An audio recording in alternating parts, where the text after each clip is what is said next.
Welcome to the Solar Opposites recap. Planet Slorp was the perfect utopia until an asteroid hit it. 100 teams were assigned their pupa and shipped off. They crash landed on Earth, an overpopulated world. Corvo is the leader and Terry is the pupa specialist. They resemble parents to their replicants, alien-like children named Yumulak and Jesse. They attend James Earl Jones High School. Being the only aliens in attendance, they are bullied by their classmates, teachers, and even Principal Cook. They catch him doing butt stuff with Mrs. Frankie, and they are enticed to give them A's for the rest of the year.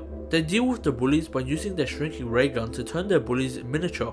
Besides the random red shirt guy, Yumulak uses the shrinking ray on people that are mean or evil, creating the Wall, a place where these miniature-sized people live as pets. Inside there coexists an ecosystem, built from the scraps that Jesse has offered them. A cult has grown from this, believing Jesse is a god. They are governed by the Duke, a dictator that has separated the sections into upper, middle, and lower class people. Tim and Sherry has risen as leaders of the rebellion. Stopped on their track, Sherry is kicked into the boo-hoo hole, and Tim is locked up. They manage to escape. Once broken out by Sherry, she had survived with multiple wounds. This boosts their pheromones and they take part in the exhausting activities, whilst the pupa films. The Duke tries to drown out the rebellion, but this only fans the flames.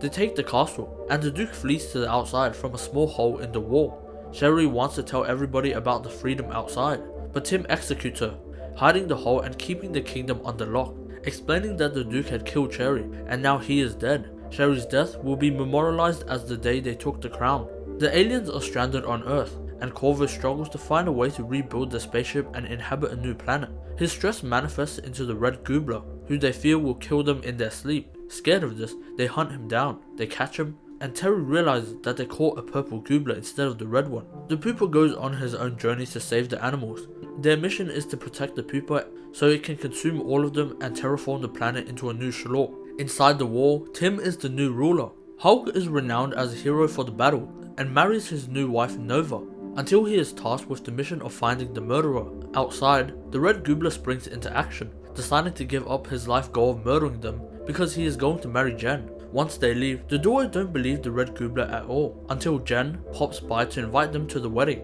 They've been playing with him for so long that the red goobler only has a few friends. Unwilling to believe this, Corvo traps Jen, whilst Terry zaps her with the rapid automated transformation ray. But Terry had grabbed the rat ray by accident. To solve this issue, Corvo will party with the red goobler, pretending to be his friend, to distract him, whilst Terry finds Rat Jen and turns her back to normal. He goes undercover in this mission, and he joins Red Goobler in some unholy business. This ends up with them running away together, and realizing that the Red Goobler must marry Jen. At the wedding, Terry wasn't able to find Jen, and the Red Goobler escapes, ready to enact revenge. Outside the walls, after Sherry was stabbed and thrown out, she had survived with her candy. She ran into the Duke. After a big struggle, they were chased by a raccoon. Stuck inside a playset, they were forced to get along. The Duke helps Sherry with her broken leg, and he admits his love for Benihana, or the place Sherry used to work at. After several weeks, Sherry realizes she is pregnant, not with the Duke but with Tim's baby, and they test this and confirm it with an ancient tradition. They decide to make a break for it, to ensure a better life for Sherry Jr., but the Duke is killed in the process. Sherry gives birth on the way in a Pez dispenser, only to find that the Walgreens was a billboard. She realizes her only hope is back in the wall. She climbs up and is protected by the pupa, entering and concealing her identity on International Sherry Day. She finds that Hawk is renowned as a hero for finding the murderous cricket in their compound. She notices that he is unwell and reveals that she has given birth. Hulk agrees to help her dethrone Tim. The team once again fail to activate the shuttle, and Corvo decides to de-stress by finding another hobby. He decides to build model trains. Interrupted by Terry, they get into a model train war, making a model train ray that turns all objects into model train items. Even Corvo becomes a train, but he realizes that Terry was just trying to spend time together. They test out Terry's other hobby of standing in lines. They start to get self-conscious of their chill attitude that could cause the pupa to not terraform their planet, and thus they fail their mission. They reach out to their AI system, called Aisha, to explain the past times where Slorps were sent out on ships to create new planets. In the past 100 ships, a bunch got killed by T-Rexes, a bunch died killing each other, multiple suns turned into supernovas, others got arrested by Silvercops, police that travel across the galaxy arresting Slorpians for trying to terraform innocent planets. Only the first team was able to successfully create a new Slorp planet. Corvo and Terry finally get the delivery of a signature bullet, a 1 of 1, and they try to get a selfie, but Terry accidentally fires the bullet. So while Terry watches for it to come back down, Corvo maps out the area. The lousy neighbor annoyed by them touching his car and being on his lawn. He hits them with the car, and at that moment, the bullet shoots right through his foot. They decide to cover up the shooting by sending him into space for 7 years, so the statute of limitations won't reach them. They take a vacation out of town. When they return, he starts to get boisterous and grow into his teenage era. Failing to ground him, the pupa becomes a mist haunting the town and turning all teenagers into violent killing machines. Miss Frankie and the principal give them a sound idea: to save the day by becoming a normal loving family, as if the pupa were their child, and if they were a human family, to ensure their pupa never acts out. So they vow to never use their rays or cheat again. Terry and Corvo attend their corporate job for money. Yumulak and Jesse attend their school as normal.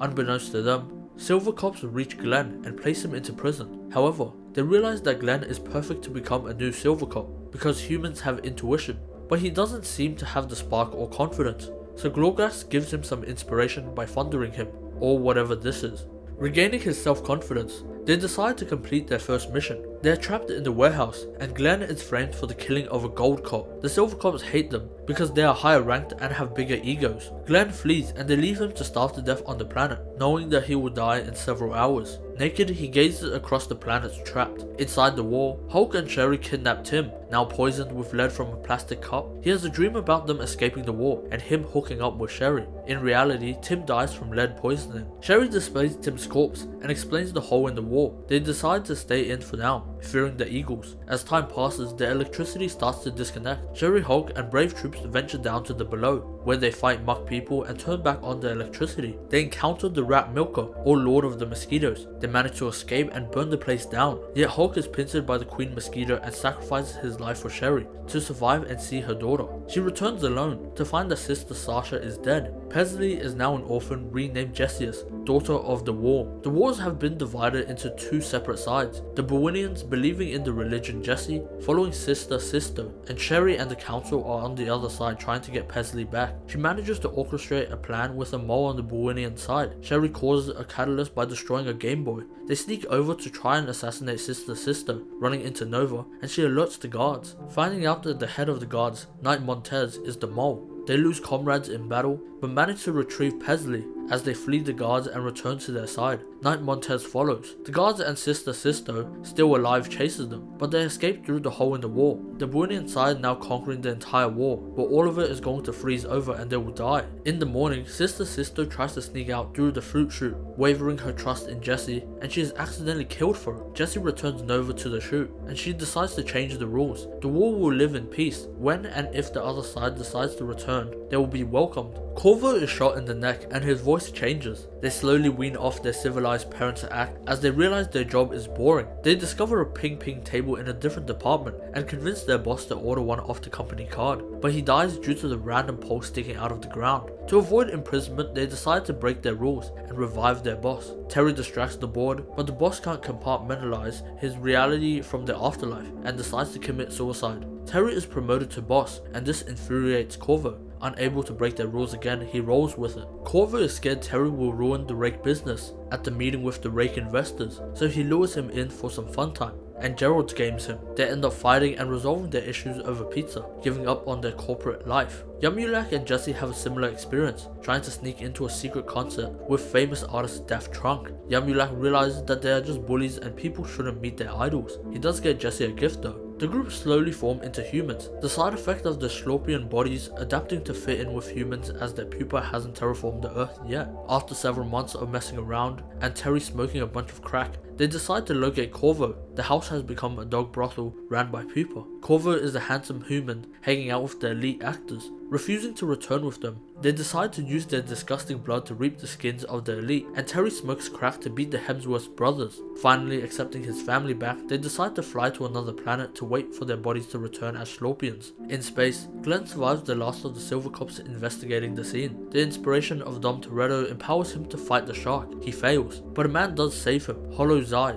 The Hollows are a form of beggars or thieves. They hate the Silver Cops for always harassing them. A burglary attempt goes wrong, and they are chased off by the Silvercops. Greg is killed by Skell, their leader, who knocks them all out. He sold them out for boppies to change his DNA and live a rich life, leaving them to rot. Using the last of his Silvercop DNA, he melts the Silvercups and kills Skell. They decide to stop crimes and live a fulfilling life of selling goods. This life isn't for Glenda, and he decides to change his DNA, applying to become a Silvercop and get revenge. His new name is Dodge Charger. This is where the story ends. Make sure to subscribe, and for more, watch this.